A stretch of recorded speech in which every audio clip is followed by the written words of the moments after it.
Hello दोस्तों, स्वागत है आप सभी लोगों का आपके अपने यूट्यूब चैनल सक्सेस व्यू में। जी हाँ दोस्तों, जैसा कि आप स्क्रीन पर देख पा रहे हो, आपको स्क्रीन पर दिख रहा होगा मध्य प्रदेश कर्मचारी चयन मंडल भोपाल के द्वारा अभी आपका वर्ग 2 का चयन परीक्षा का नोटिफिकेशन आउट हो गया है दोस्तों। तो चयन परीक्षा 2025 जो आपका है 24 का नोटिफिकेशन जो अभी आउट हुआ है आपका, तो इसके बारे में हम देखते हैं यहाँ पर कि क्या क्या चीज़ें यहाँ पर हमें दी गई हैं। तो वन बाई वन अगर हम इसमें चलें तो थोड़ा सा हम आपको यहाँ पर डिस्कस करते हैं यहाँ पर कि दोस्तों क्या चीज़ें हैं आपके पास में। सबसे पहले अगर हम यहाँ पर आपकी बात करें तो देखो, सबसे फर्स्ट जो आपको दिख पा रहा है स्क्रीन पर, वो आपके पास क्या है दोस्तों, यहाँ पर डेट है। डेट है कब से है, 28/1/2025 से आपका ऑनलाइन जो फॉर्म है वो आपका फिल हो जाएगा, स्टार्ट हो जाएगा। मतलब 28/1 से आपका आवेदन यहाँ पर स्टार्ट हो जाएगा दोस्तों भरने के लिए। और जो इसकी हम लास्ट डेट की आवेदन भरने की बात करें तो वो है आपका 11 फरवरी 2025। 11 फरवरी 2025 तक आप इस फॉर्म को भर सकते हैं। फिर आता है दोस्तों, आवेदन पत्र फिल कर दिए, इसमें संशोधन करना है तो इसके लिए आपके पास यहाँ पर मैं हाईलाइट कर रहा हूँ क्या लिखा गया है आपके पास। 28/1/2025 तक आप इसमें संशोधन कर पाएंगे दोस्तों। और जो संशोधन की लास्ट तिथि है वो आपके पास कितना है, यहाँ पर है 16, आपके पास दिया गया है यहाँ पर 16/2/2025 दोस्तों। ये आपका है यहाँ पर आवेदन संशोधन करने की लास्ट तिथि। अब दोस्तों यहाँ पर मैं आपसे अगर मैं बात करूँ यहाँ पर, तो थोड़ा सा यहाँ पर हम डिस्कस करते हैं कि हमारा एग्ज़ाम कब होगा। सबसे मस्ट होता है कि एग्ज़ाम हमारा कब होगा। तो देखो, एग्ज़ाम के लिए आप जैसे कि क्लियर देख पा रहे हैं, मैं क्लियर ही स्पष्ट यहाँ पर आपको शुरू कर रहा है। जो एग्ज़ाम है वो आपका दोस्तों कब है, ये सर्कल में कर रहा हूँ मैं। एग्ज़ाम जो आपका है वो आपका कब है दोस्तों, 20 मार्च 2025 को है। कब है दोस्तों आपका, 20 मार्च 2025 को। फिर से रिपीट कर रहा हूँ, एग्ज़ाम है 20 मार्च 2025 से आपके स्टार्ट हो जाएंगे एग्ज़ाम होना। अब दोस्तों इसके बाद हम और आगे चलते हैं। यहाँ पर वन बाई वन आप सेशन में जुड़े रहें और इस वीडियो को ज़्यादा से ज़्यादा लाइक करें और सब्सक्राइब करें चैनल को। इसमें मैं पूरा ही डिटेल इसमें डिस्कस करता हूँ वन वन स्टेप्स, इसलिए थोड़ा सा पेशेंस रखें, आप लास्ट तक जुड़े रहें। अब यहाँ पर जैसे कि आप देखते हैं कि सीधी भर्ती हेतु आपकी ये लिखा गया है कि 500 रुपये है प्रत्येक वर्ष, और आपकी जो कैटेगरी वाइज है वो 250 है। ये आपका नॉर्मल ही है, जैसा रहता था वैसे ही है। आगे की अगर हम बात करें तो देखो, इसमें आपके पास क्या लिखा गया है।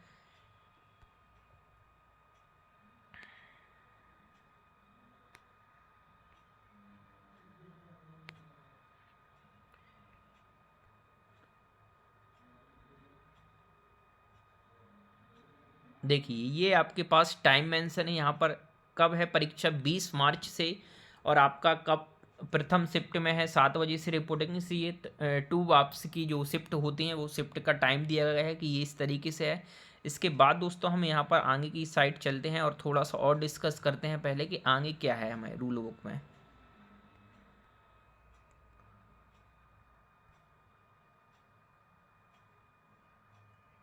चलिए 2 मिनट आप वेट करिएगा। आगे की साइट अगर हम चलें यहाँ पर, अभी तो ये देखा हमने, ठीक है, कि आपका कब से कब तक है। इसके बाद आप यहाँ पर देख पा रहे होंगे, मैं और थोड़ा सा चलता हूँ यहाँ पर। तो देखिए दोस्तों, ये महत्वपूर्ण है आपका पॉइंट जिसको मैं हाईलाइट कर रहा हूँ यहाँ पर। क्या लिखा गया है आपके पास, माध्यमिक शिक्षा शिक्षक विषय फर्स्ट नंबर पे देखें आप क्या लिखा है। न्यूनतम वेतन है आपका 32,800 प्लस महंगाई भत्ता है। इसके साथ ही जो पद का सेकंड ऑप्शन दिया गया है ना दोस्तों आपके लिए, ये इम्पोर्टेंट है। जैसे में इम्पोर्टेंट है इसमें क्या, पद वाला, तो यहाँ पर हम इसको समझते हैं क्या है। देखिए,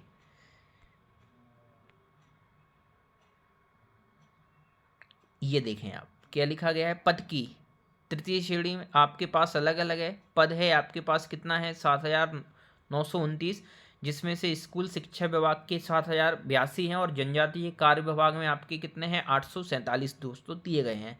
और जो भी आपकी शैक्षणिक व्यवसाय कार्यता है वो भर्ती 2018 एवं समय समय पर जो भी यथा संशोधित नियम थे, नियम 8 नंबर की अनुसूची के अनुसार आपको अनिवार्य है, इसमें ये बताया गया है। इसके साथ ही अगर इसमें हम थोड़ा सा और आगे की ओर चलते हैं तो आपकी कुछ यहाँ पर और पॉइंट मेंशन है।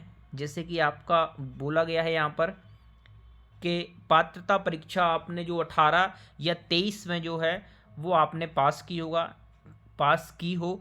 साथ में इसके साथ एवं है अलग से कि संबंधित विषय में आपके स्नातक हो या प्रारंभिक शिक्षा में 2 वर्ष का आपके पास डिप्लोमा हो या फिर उसके समकक्ष हो आपके पास।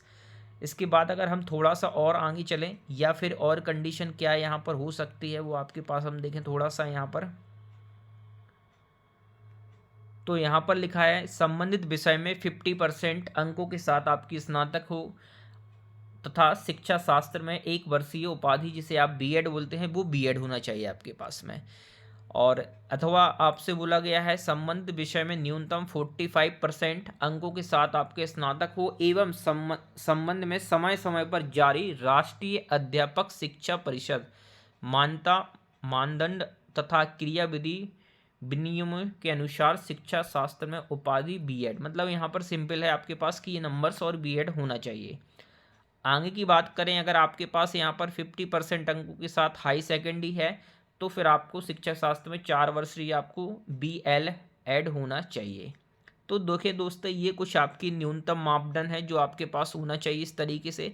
अब अगर हम इस पर थोड़ा सा और आगे की ओर चलें तो और हम देखते हैं कि सिलेबस वगैरह और क्या चीज़ें हैं इस पर। तो थोड़ा सा हम आगे की साइड PDF में चलते हैं क्या सिलेबस किस तरीके से। जैसे यहाँ पर सबसे पहले आप देख पा रहे होंगे स्क्रीन पे कि माध्यमिक शिक्षक खेल, इसके कुल पद कितने हैं आपके पास 338 पद आपके पास दिए गए हैं। जिसमें अगर हम वेतन है तो वेतन के बारे में है, पद संख्या कितनी है इसमें 338 माध्यमिक शिक्षक खेल। और ये शिक्षक आप देख सकते हैं कुछ माध्यमिक शिक्षक संगीत गायन के लिए हैं आपके पास 392 पद हैं। और प्राथमिक शिक्षक खेल के लिए भी आपके पास दिए गए हैं यहाँ पर पद 1377 पद इस तरीके से शो कर रहे हैं यहाँ पर। आगे हम चलते हैं माध्यमिक शिक्षक संगीत में है 452 पद हैं आपके पास, पूरा आप डिटेल इसमें देख सकते हैं क्या चीज़ें हैं। प्राथमिक शिक्षक नृत्य में 270 पद हैं, इसमें हर पद की अलग अलग उसमें दिए गए हैं क्राइटेरिया कि आपको किस पद में क्या है। सिलेबस में भी चेंज हुआ है क्या उसको हम देखते हैं क्या यहाँ पर है। देखिए तो थोड़ा सा यहाँ पर अगर आप देख पा रहे होंगे तो यहाँ पर न्यूनतम एज 21 है और जो अधिकतम एज है वो 1 जनवरी 2024 पे आपकी काउंट होगी। फिर इसमें देखें एज के बारे में है, पुरुष के लिए है आपके पास 40 और वो भी अनरक्षित में है, मतलब जनरल कैटेगरी में 40 है। और इस तरीके से आप देख सकते हैं कि ये एज का दिया गया है हमारे पास। लेकिन हम अभी चलते हैं सिलेबस में क्या चेंजेस हुआ है और थोड़ा सा हम आगे की साइड चलते हैं।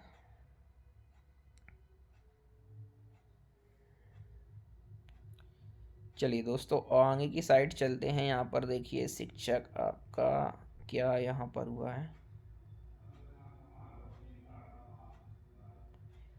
ये तो आपका विज्ञापन भर्ती का है। आगे ये सब आपका दिया गया है किस तरीके से है, ठीक है। यहाँ जो आपका मेजर पार्ट है उस पर हम थोड़ा सा डिस्कस करना चाहेंगे पहले कि सिलेबस में आपका क्या चेंजेस कर रहे हैं या क्या दिया गया है इस बार की सिलेबस में। तो चलता हूँ, थोड़ा सा वेट करिएगा और हम डिस्कस सीधा ही करने वाला है। यहाँ पर ये सभी आपकी पोस्ट वाइज दी जाती हैं जो है। हाँ ये दोस्तों है, देखिए यहाँ से क्लियर है। यहाँ से देखते हैं जो इम्पोर्टेंट मेजर पार्ट है मैं आपसे वही डिस्कस कर रहा हूँ दोस्तों। मैं अपनी फ़ोटो साइड में कर ली है और इससे आपको कोई इशू नहीं होना चाहिए। अगर यहाँ सब्जेक्ट की बात करें तो देखें माध्यमिक शिक्षक विषयों की सूची आपकी दी गई है। गणित विषय अंतर्गत अभ्यर्थी को गणित तथा भौतिक शास्त्र अथवा इंजीनियरिंग विषयों के साथ स्नातक उपाधि धारित करना अनिवार्य होगा। ये थोड़ा सा पाठ्यक्रम के उसमें बताया गया है। सामाजिक विज्ञान के लिए लिखा है कि सामाजिक विज्ञान विषय अंतर्गत इतिहास, राजनीतिक, अर्थशास्त्र, भूगोल, समाजशास्त्र एवं वाणिज्य विषय में किसी एक विषय के साथ स्नातक उपाधि करना अनिवार्य होगा। मतलब अगर आप इस साइट से जाते हैं तो आपका ये क्राइटेरिया है कि आप इस सब्जेक्ट के साथ आपके पास ये डिग्री होना चाहिए। अगर हिंदी से आपको करना है तो हिंदी के लिए है। ये थोड़ा सा आपका अलग अलग से ये है, मतलब सब्जेक्ट वाइज कि आपके पास कौन से यहाँ पर डिग्री होना चाहिए। तो इस तरीके से है। अंग्रेजी के लिए दिया गया है जैसे इस तरीके से, संस्कृत के लिए है। अब यहाँ हम चलते हैं परीक्षा की योजना एवं पाठ्यक्रम, ये इम्पोर्टेंट है। तो दोस्तों सभी प्रश्न अनिवार्य होंगे। फर्स्ट पॉइंट, चलिए मैं यहाँ पर थोड़ा सा हाईलाइट के लिए मार्कर का यूज करूँगा यहाँ पर, ठीक है, जिससे मैं यहाँ पर क्लियर कर पाऊँ आपको।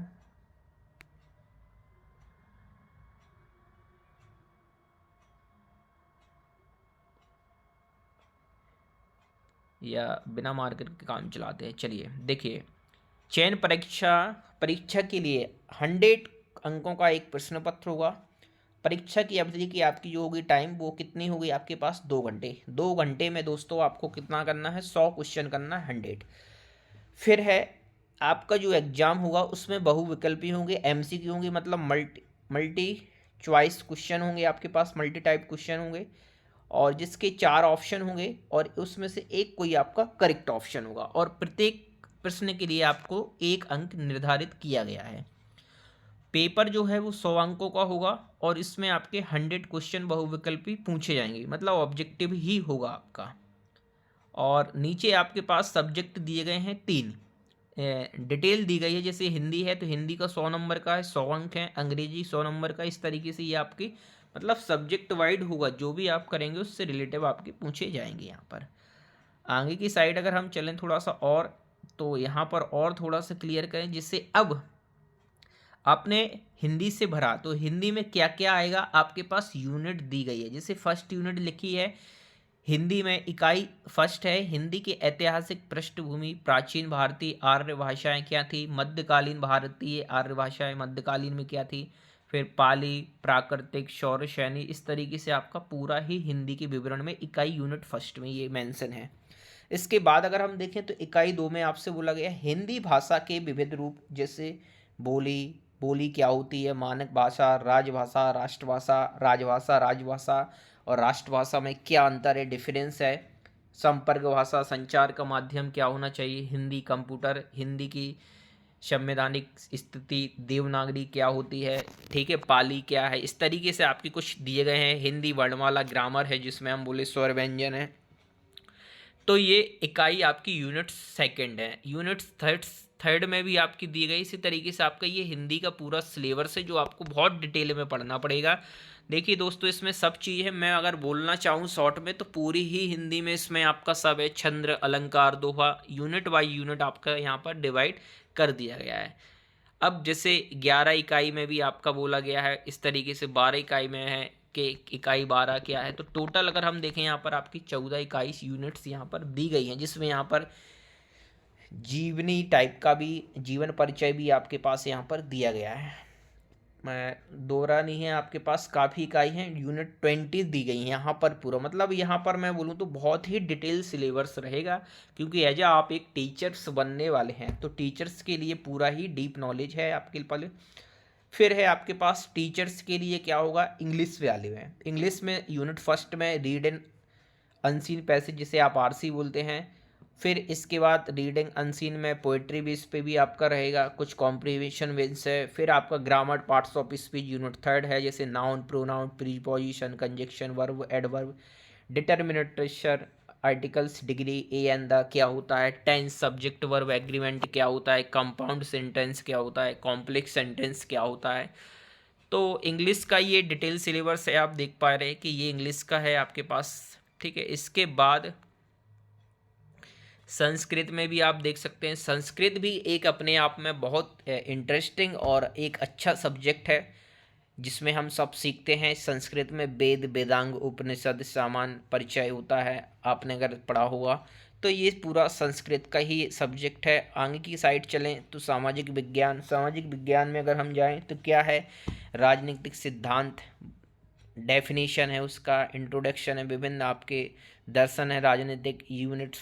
फिर इस तरीके से सेकंड में देखें आप तो ये आपकी थर्ड यूनिट में भारत का संविधान है, केंद्र ये व्यवस्थापिका है, संसद के बारे में है आपके पास में, ठीक है, निर्वाचन है आपके पास, राष्ट्रपति, प्रधानमंत्री, मंत्रिपरिषद का। इस तरीके से आपके पास भूगोल भी इसमें है आपके पास, वनस्पति भी है।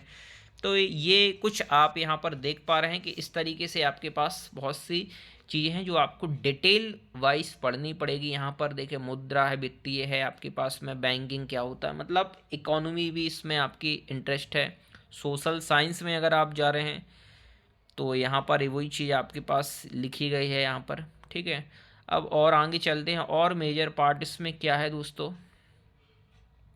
साइंस बैकग्राउंड में अगर आप जाते हैं तो साइंस में बायोलॉजी जैसी फर्स्ट यूनिट्स यहाँ पर किया है, सेकंड यूनिट्स है, फिर थर्ड यूनिट्स। इस तरीके से आप पूरा देखें तो एक पूरा ही मैं अगर बोलना चाहूँ तो साइंस में भी आपका बहुत सारा है, जीव विज्ञान में, ठीक है, हिंदी इंग्लिश दोनों है, जिस तरीके से आप देख सकते हैं यहाँ पर।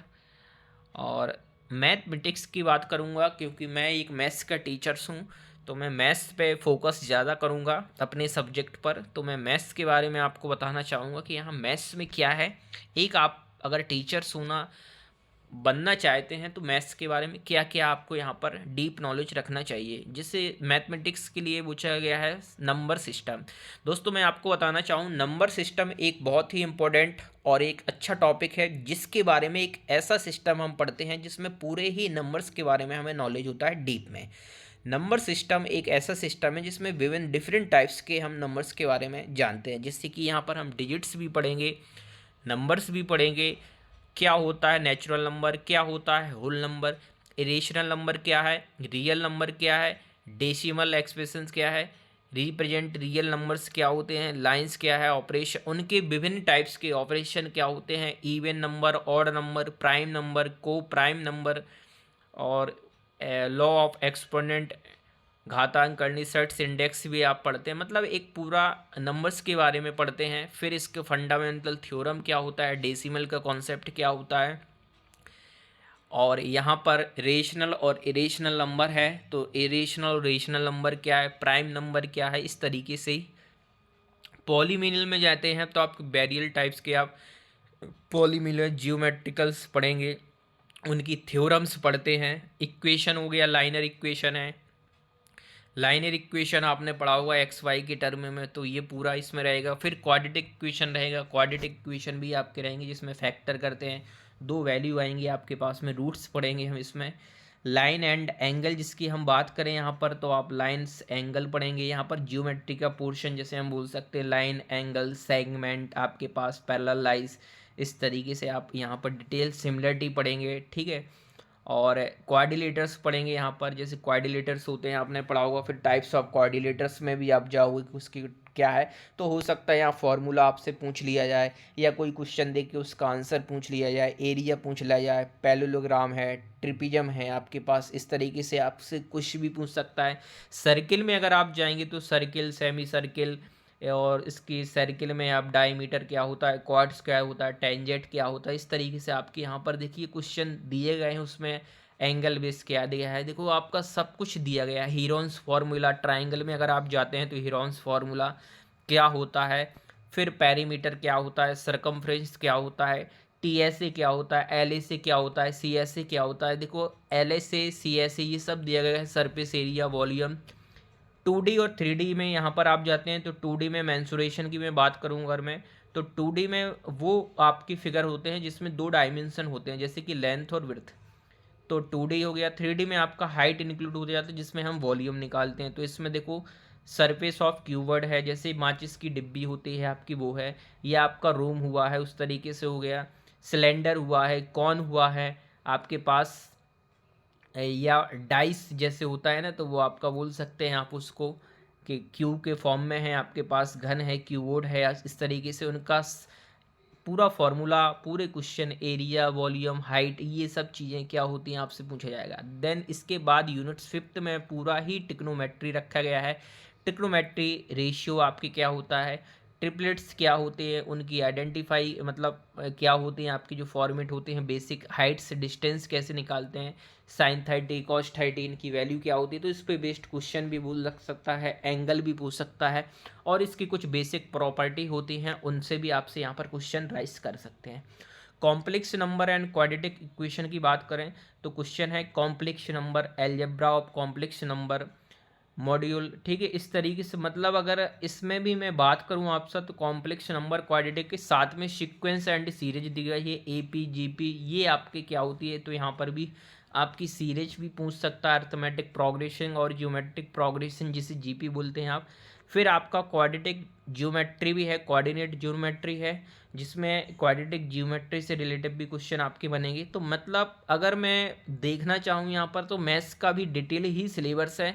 स्टैटिक्स में भी आपका काफ़ी सारा पूरा ही स्टेटस दिया गया है, मेड मोड ये पूरा ही आपका दिया गया है। प्रोबेबिलिटी भी आपके पास यहाँ पर है, रैंडम वेरिएबल, ठीक है, लिमिट्स है आपके पास में, एप्लीकेशन वेक्टर्स एनालिसिंग है, स्केल वेक्टर, ये थोड़ा सा फिजिक्स का मेजर पार्ट होता है जिसे आप बोल सकते हैं, बट ये आपका थोड़ा सा बेसिक जानकारी है। फिर फिजिक्स में आप देखो फोर्स मैकेनिज्म, फोर्स पढ़ते हैं। फोर्स होता क्या है, फोर्स एफ, जिसे एफ बोलते हैं, फोर्स आखिर में है क्या। फोर्स मतलब किसी भी वस्तु को हम वहाँ से अपनी पोजीशन से हटाने के लिए कुछ प्रेस करते हैं, उस पर फोर्स एक करते हैं जिससे वो अपनी इनिशियल जो आपकी पोजीशन वो चेंज कर पाए।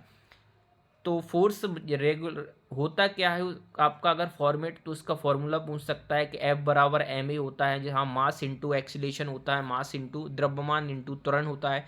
अब पॉइंट क्वेश्चन आता है कि आपको मास द्रव्यमान क्या होता है और एक्सीलरेशन त्वरण क्या होता है। तो ये जब आप पढ़ रहे होंगे तो आपको ये क्लियर होगा कि एक्सीलरेशन क्या है, वेलोसिटी क्या होती है, स्पीड क्या होता है, डिस्टेंस क्या है, डिस्प्लेसमेंट क्या है, क्या डिस्टेंस नेगेटिव हो सकती है या डिस्प्लेस पॉजिटिव हो सकती है। तो ये सभी बेसिक चीज़ें आपकी फोर्स मैग्नीशियन में आपकी एनर्जी दी गई है, प्रॉपर्टी ऑफ मैटर दी गई है, यहाँ पर आप पूरा ही डिटेल पढ़ेंगे। फिर इलेक्ट्रिसिटी है यूनिट थर्ड्स में, ऑप्टिक्स साउंड है, रिफ्लेक्शन क्या होता है, इसके टाइप्स आपके। तो फिर साथ में आपका केमिस्ट्री भी इंक्लूड है आपके पास में। तो अगर मैं देखूँ तो पूरा ही एक अच्छा बेस्ट सिलेबस है, क्योंकि एज आप टीचर बनने वाले हैं और टीचर के पास एक बहुत बड़ी रिस्पॉन्सिबिलिटी होती है। मतलब आपके ऊपर ही पूरा स्कूल का जो बच्चा है, स्टूडेंट है छोटे, वो आप पर ही डिपेंड है। तो मेरे हिसाब से जो सिलेबस है वो बेस्ट सिलेबस दिया गया है, क्योंकि आज के समय के अकॉर्डिंग आप टीचर बन रहे हो तो कम से कम इतनी आपके पास ये सब चीज़ों का नॉलेज होना चाहिए जिससे आप वहाँ पर स्टूडेंट को डिस्ट्रीब्यूट कर पाओ, अच्छे से मार्गदर्शन दे पाओ। तो इसके लिए मैं यही बोलूँगा कि सिलेबस बेस्ट रखा गया है इस बार। और हिंदी इंग्लिश में आप पूरा देख सकते हैं, जैसे अभी मैंने डिस्कस किया है ये चीज़ें, है ना। तो ओवरऑल अगर मैं यहाँ पर आपसे बोलना चाहूँ तो पेपर का जो लेवल है वो एक अच्छा लेवल पे इनने जो सिलेबस दिया है वो बहुत ही बस मस्त सिलेबस है इसमें। और नॉर्मलाइजेशन तो ये होगा ही इनका, ये तो फिक्स है इनके लिए, ठीक है। तो कोई दिक्कत नहीं है दोस्तों, मैं यही बोलूँगा एक बार आप PDF को रीड कर लें अच्छे से प्रॉपर तरीके से, और इसके बाद फिर आप फिर से एक बार देख लें। अगर लास्ट में कोई जुड़े हुए हैं सेशन में, तो जो इसकी आवेदन की है वो 28 जनवरी से है, और जो लास्ट है वो 11 मतलब 11 फरवरी 2025 तक आपका रहेगा इसमें। और बाकी का दोस्तों आपको ये वीडियो सेशन कैसा लगा, इससे इन्फॉर्मेशन, क्योंकि मैंने इसमें डिटेल ही आपके लिए नॉलेज में इन्फॉर्मेशन के लिए डिस्कस किया है। दोस्तों अगर चैनल पर आप नए हैं तो चैनल को सब्सक्राइब कर लें, साथ में बेल आइकन के बटन को प्रेस कर दें जिससे आपको टाइम पर नोटिफिकेशन मिल जाए। और ये वीडियो ज़्यादा से ज़्यादा शेयर करें जिससे ये वीडियो सभी उनके पास पहुंच पाए जो रियलिटी में टीचर के लिए कहीं ना कहीं तैयारी कर रहे हैं। तो इस वीडियो के माध्यम से मैं आपसे यही बोलूँगा कि आप अपनी तैयारी पर लग जाएं, फोकस करें, फॉर्म फिल करें, और उसके बाद जो भी आपका टारगेट था पहले आप क्वालिफाई किए, तो अब आप सिलेबस के अकॉर्डिंग आपका जो भी सब्जेक्ट हो उस पर फोकस करें, क्योंकि टाइम कम है, एग्ज़ाम भी है आपके पास में, जैसा कि लिखा है कि 20 मार्च से आपका एग्ज़ाम है।